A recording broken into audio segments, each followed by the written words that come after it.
What's up, everybody? This is Chris Rodriguez with another edition of the Car Concierge Show, the show that helps with the buying, selling, maintaining, and repairing of your vehicles. On today's show, we're going to talk about a recall at an automaker that standardly doesn't have very many recalls, that being Toyota and Lexus. Next, we're going to talk about Ford as it permanently closes another plant, something that we truly hate.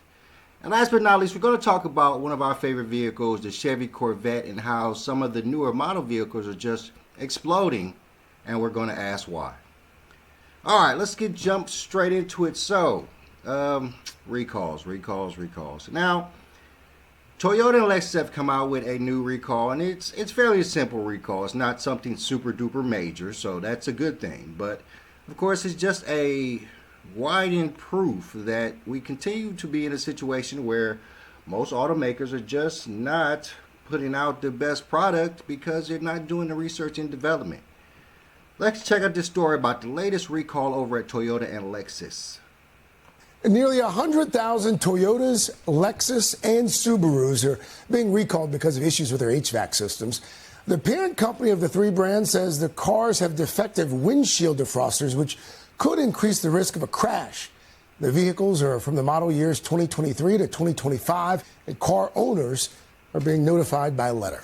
So the first thing they are talking, and they didn't really do a fantastic job of explaining exactly what the recall, but the recall is that your defroster system's not coming on. That's part of your HVAC system.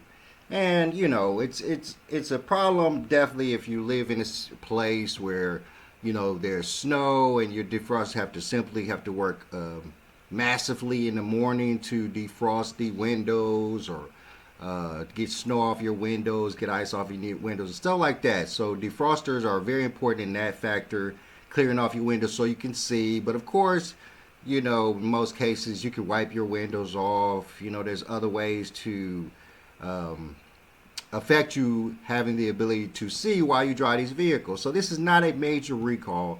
It's not something we're going to sit here and protrude a long story about. What we're talking about is just the fact that we continue week in and week out to have new recalls out on these vehicles, and we have to understand that it's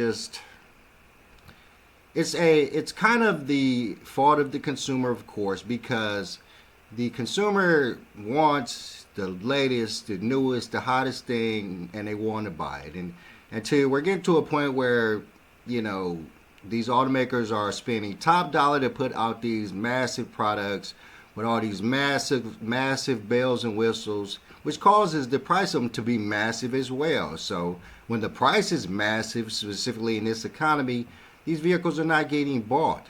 But the real problem is that because these automakers want to sell these vehicles and they want to get these vehicles out to the consumer, they just lack in the research and development part of the aspect of these vehicles.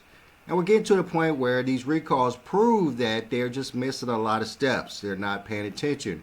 They're not doing enough research and development before they're putting these vehicles out on the road, to the point where you, as a customer, are getting these vehicles, driving these vehicles, and you are the ones finding these problems and then reporting them back to the automaker so they can fix them after the fact.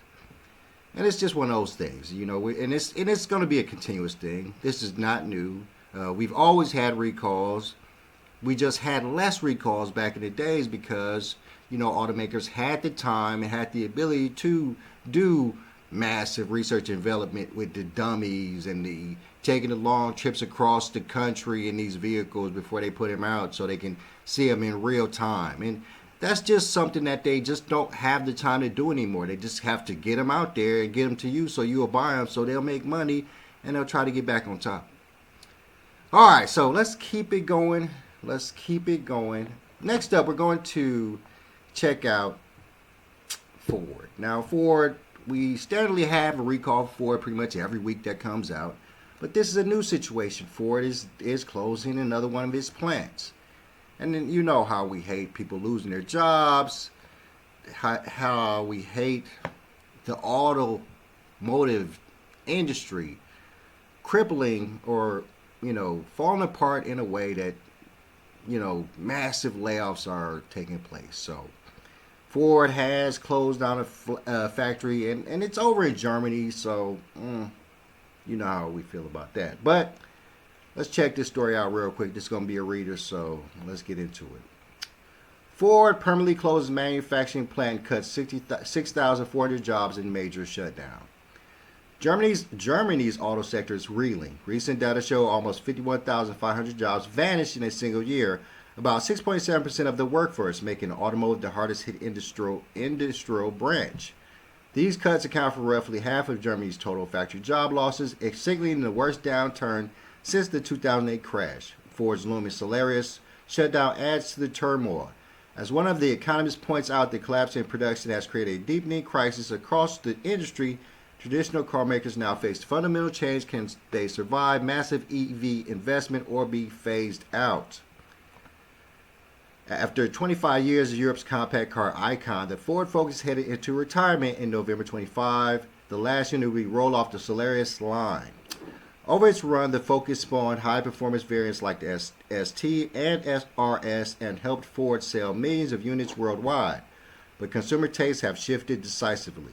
Customers favor SUVs, electrified vehicles, and Ford is pivoting its lineup accordingly. We are now focused on delivering a new generation of exciting electric vehicles. Ford announced as Focus production ends. Its departure underscores how quickly Europe's car buying habits are changing.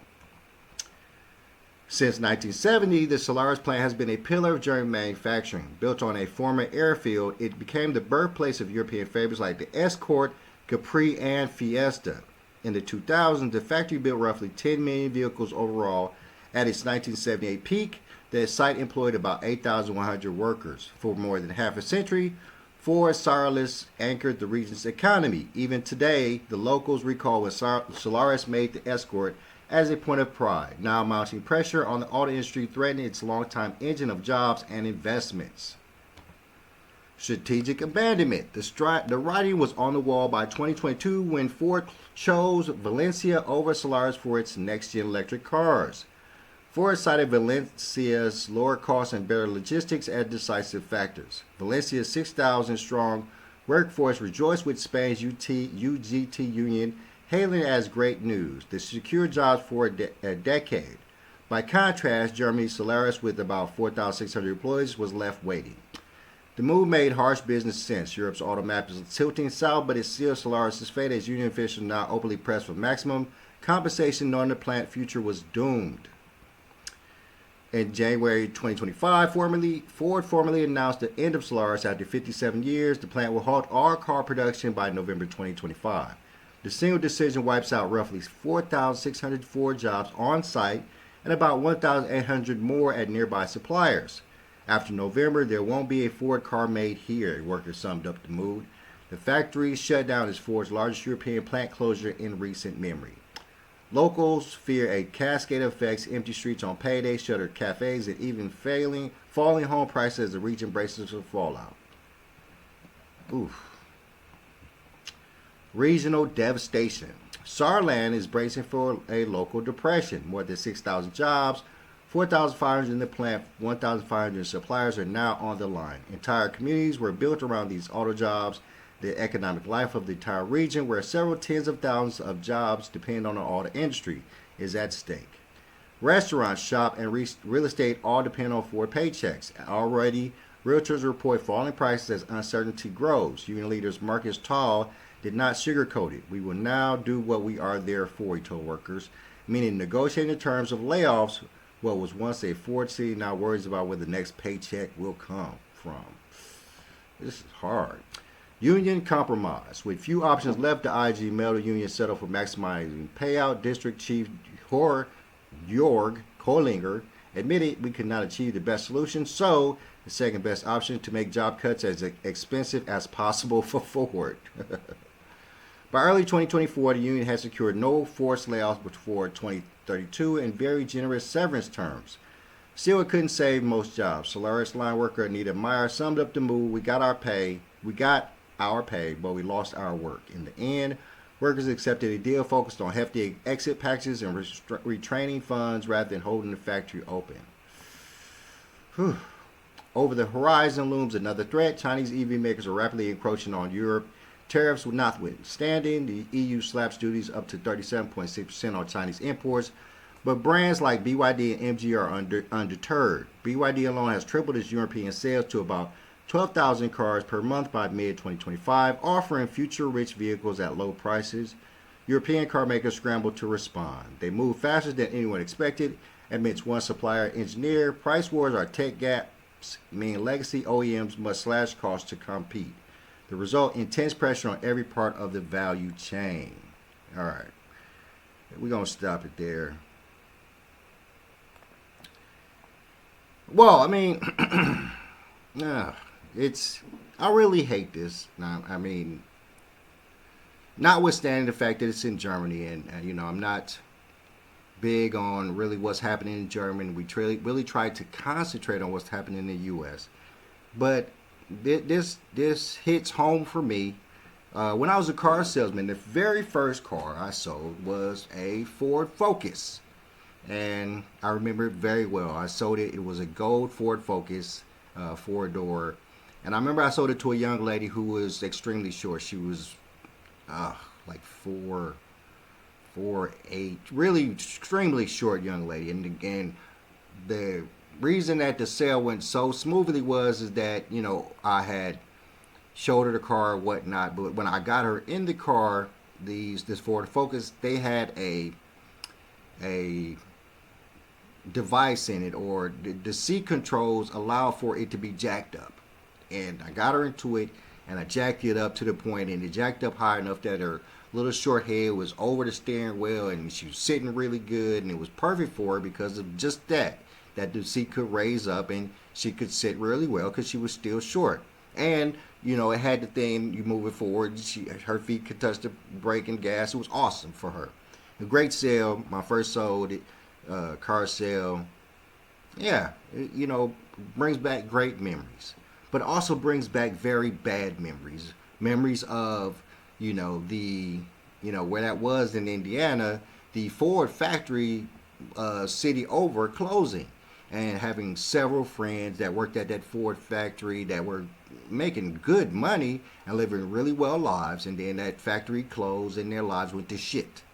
And then the Otis Elevator factory, which was in that same city, which I was working at for a time, but then after I stopped working there, it closed. And then just like that, my friends over at Ford, their lives went to shit. My friends over at Otis Elevator, their lives went to shit. We're talking about people who had homes and boats and several cars, and you see them after that Otis Elevator factory closed, and they're homeless and on crack, and their lives are completely destroyed. And you even see the areas around these facilities, they suffer completely. The mom and pop shops closed down, the corner stores closed down. These places, these buildings, these factories, they are massively important to maintaining the area that they're in. And that is the utmost problem that I have with when these factories close and all these problems persist, specifically in the automotive industry. It is so massive a destruction when a factory closes, for the people who work at the factory, for the people who own the factory or who had to sell out, for the people around the factory who use the factory for their, to make their ends meet. The factory workers stopping at their restaurants and diners for breakfast, for lunch, for dinner, to pick up something, banging. And that's the problem. I mean, when the factories are open, and it's just like an army base closing. There's several entities that will close that could affect a city or a small town like this. And these automotive factories are the most common. And I've been through it several times. I'm pretty sure most people have. The closing of the Ford factory, closing of Otis Elevator factory here in California, closing of Fort Ord. All of these places that close and just destroy communities. And that is my biggest problem. The destruction on the communities and the people that are around them. And that's why I rejoice so much when I see factories getting reused and getting opened back up. And then, of course, that's why I have such a problem when it comes to the Hyundai plant, where all of those illegal immigrants were found working. Not so much with the problem of the illegal immigrants working there because they were Korean illegal immigrants. So I understand that was more about the company that was building the place, bringing those Korean immigrants over to work at this Hyundai location. But with the fact that this place is going to the construction is going to halt for several months, this is going to put a hold on several people getting jobs, getting money for their families. Several restaurants and diners not having the customer flow that they would have if this Hyundai plant was open. And this is ultimately the destruction of the U.S. Ultimately, what truly destroyed the U.S. in no uncertain terms was all of these jobs going over to Germany or to Korea or to China. Outsourcing all of this work because it was cheaper, because it was putting more money in our pockets, is truly what destroyed the United States of America. And as much as I hate that they're closing this plant over in Germany, and much as I understand that these plants are very important because they allow for Ford to sell cars across the EU and Germany and all these other places, we have to get back to concentrating on Ford being a U.S. automaker and it concentrating on the U.S. Because what destroyed them and what continues to destroy them is their branching out to the point where they have no concentration here in the U.S. All right, so last but not least, my friends, we're going to check out a weird story about Corvettes, one of my favorite vehicles. But lately, there's been a problem in newer model Corvettes where they're just burning up. Now, it's going to be a reader, so let's check this out really quickly. I'm going to let y'all get up out of here. All right. A strange gas pumping defect is making $100,000 Corvettes go up in flames. And this is by Ryan Felton about 9 hours ago. Look at that Corvette. That's crazy, right?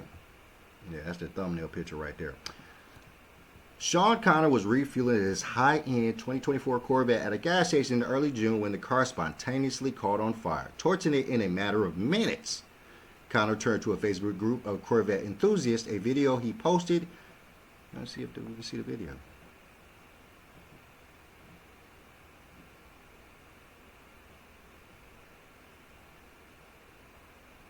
Say no video.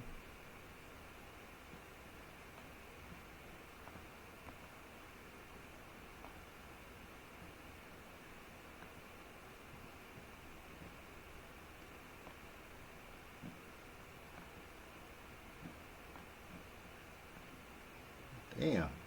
All right, we get it. No video, but we get it. A video he posted showed the supercar exploding out of the blue, sending a person at a nearby gas pump scattering away. Anybody have any experience or ever heard of anything like this before? Connor asked. Car exploded while pumping gas. I have an idea, but would love to hear what everyone else thinks. Connor declined to comment. GM said he couldn't comment on the specific situation. Similar incidents caught the attention of an employee at General Motors, which makes the Chevrolet Corvette. Another social media post identified multiple cars that had burst into flames while pumping gas during a 30-day period. Later that week, a GM-owned Corvette test vehicle also caught fire, a company report said.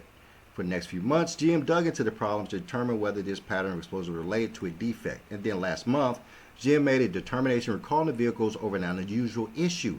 In some Corvettes, a cooling fan that runs even after the car has been shut off would blow spilled gas on the engine and catch fire. Yeah, we're not going to watch the video, it's too long. GM said the issue is a rare occurrence after faulty filling station pumps that don't automatically stop appear to be a contributing factor.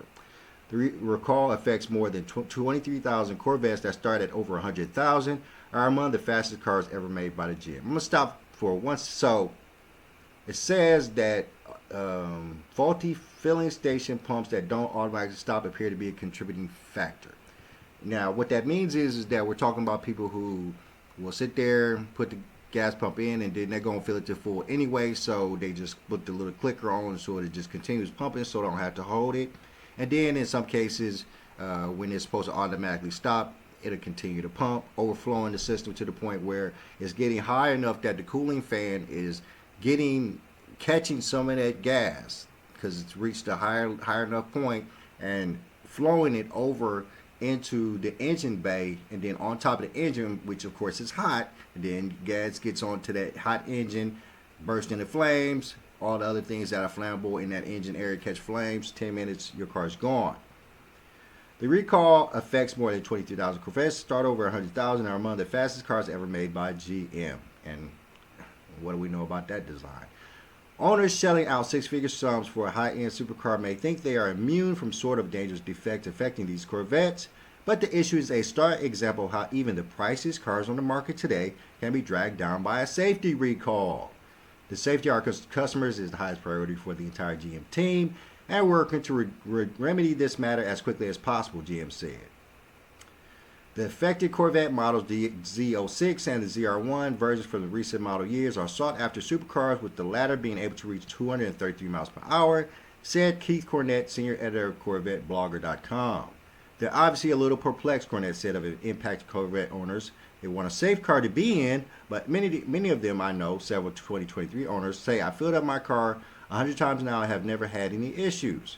Safety defects tied only to when a driver pumps gas is rare. In 2009, Chrysler issued a recall for 19,000 Dodge Durangos with a faulty valve that could allow some fuel to escape at the end of refueling, potentially leaking onto ignition source. Nissan recalled 192,000 vehicles in 2005 because of a hose that might crack from exposure to ozone, which could result in fuel leakage while refueling.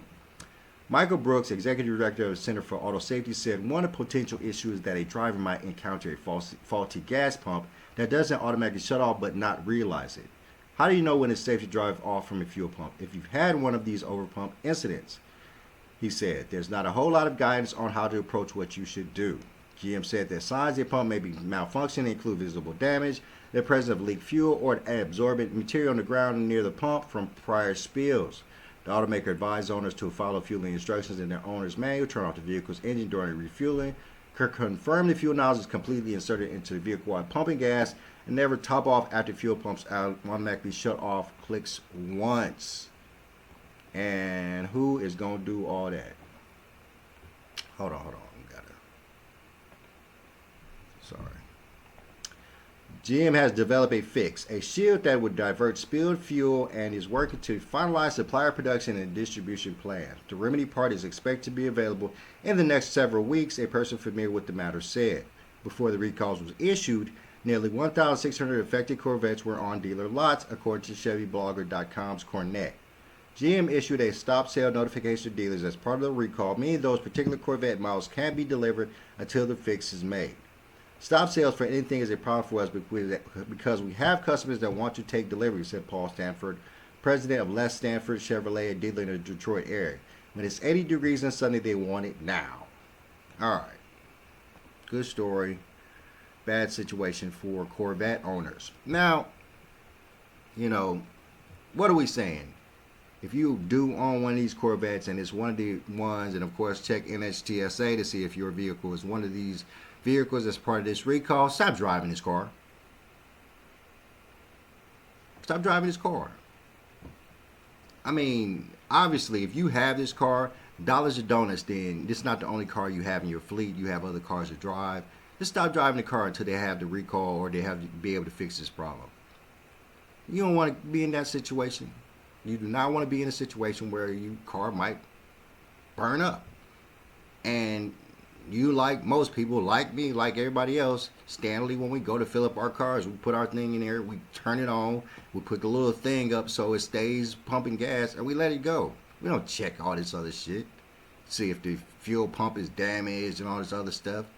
You're not going to do that. I don't care who you are. 2024 Corvette drivers especially, because obviously you got some decent money. Obviously, you work hard to earn your money, so these minute things like, if the gas pump is working correctly or any other these situations, you're not going to pay attention to that. I don't think you was. I wouldn't. And I hate this whole recall situation to the point because I love Corvettes. So if you got one of these Corvettes, sit that mug at the crib until they figure out how to fix this problem. Because it would be kind of silly for you to sit at the gas pump and then your fancy brand new $100,000 Corvette catches on fire. You looking like an idiot. Of course, I would hope that you would get reimbursed or paid back, but never spoke on if the gentleman who the original story was about even got reimbursed. Now we know it's a recall, so you would hope that he did get his money back or whatever. Maybe got him another Corvette or got something else that wasn't going to catch fire at the gas station. But, this is what we're talking about. And we talk about recall so much. We talk about research and develop so much. And we talk about, automakers having to get these brand new cars out so fast, so much. Because this is what ends up happening when you're not sitting there studying these cars, riding these cars, driving them for significant amounts of times. I'm telling you, the greatest bit of research and development that they ever created, in my opinion, was taking a car that you built and driving it from Standardly, because of course I was in Indiana, but Stanley, and most of the automakers were in Michigan at this time. Stanley, you drive it from Michigan all the way to California. You drive from California back to Michigan. And if you did that, you are going to find out every dang problem that car has. And that's what they did. This was a while ago, but I considered it one of the best ways for you to figure out what was going on with the car. And it was fun. You made a trip out of it. In most cases, when they were doing this, and this was a while ago, but when they were doing this, you can bring somebody with you. They're going to pay for room and board. You ain't got to drive all night, but you driving from Michigan all the way to California and back. Sometimes they did the Texas route, Michigan to Texas, but they didn't consider that a long enough trip. But that would give you learn so much about the car. You didn't get to listen to the radio as much because you had to spend so much time listening to the car, turning everything on all the time, turning things off all the time, working the sunroof. You have to consistently turn these things on and work these things this whole trip. That's the whole point of it, was to check the car out in real time. And they don't do that anymore. And it would be great if they did. It was a great job for some people. It was. And you learned a lot about these vehicles. And you kept them from blowing up at the gas station. All right, guys, I'm going to let y'all get up out of here. I am Chris Surratt, the Car Concierge. Please hit the like, subscribe button. Please hit the like, share, subscribe button. Hit me in the DMs if you have any questions. I'm about to enjoy this beautiful California sun, and I'm out. Peace.